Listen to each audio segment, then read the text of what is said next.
The World Cup frenzy may be over, but watching visitors from around the world enjoy the United States has a lot of Americans planning trips to cities they've never visited before. Travel experts are beginning to notice a trend they're calling the World Cup travel effect. Regina Lewis with the U.S. Travel Association has more.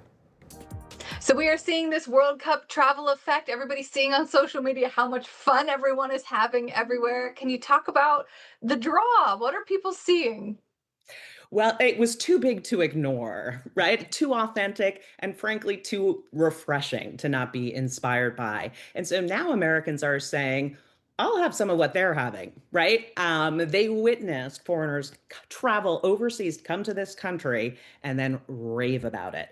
And Americans are proud of that. And now they're changing their own travel bucket list to go out and see their own country with fresh eyes. It's fascinating that people are now seeing it through a different lens. Do we know what areas people are kind of eyeing? Where are they going?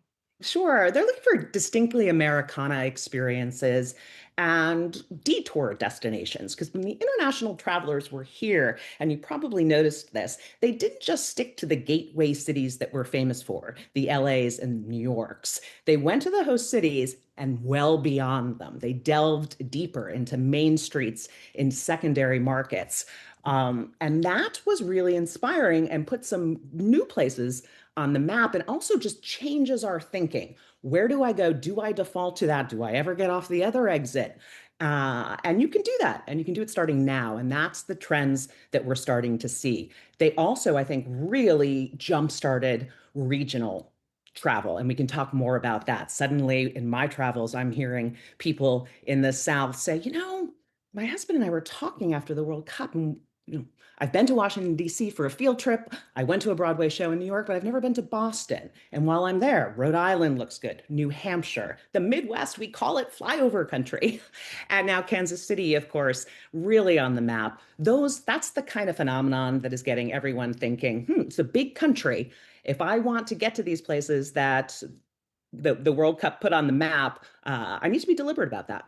Do we think that this will be a long-lasting thing, or will this maybe wear off once everybody's back to school and in their routines?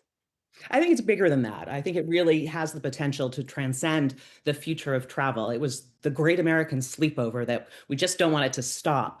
But what it will take is remembering that we've got to welcome the world. So that means all of us, every time we walk out the door, we are representing our country, our state, our city, and it matters, right? The impression that people came, the firsthand impression that they got was terrific. And Americans are and should be proud of that. So that's number one.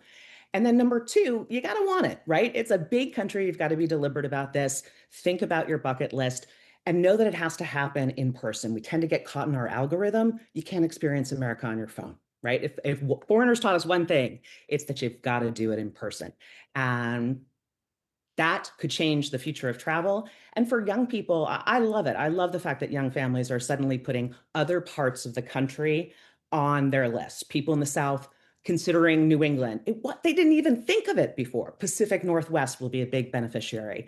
And New Orleans, of course, is already a tourism attraction, but I think you're going to see a lot of people. The South is having a moment. Tennessee, Arkansas, Iowa, certainly Texas.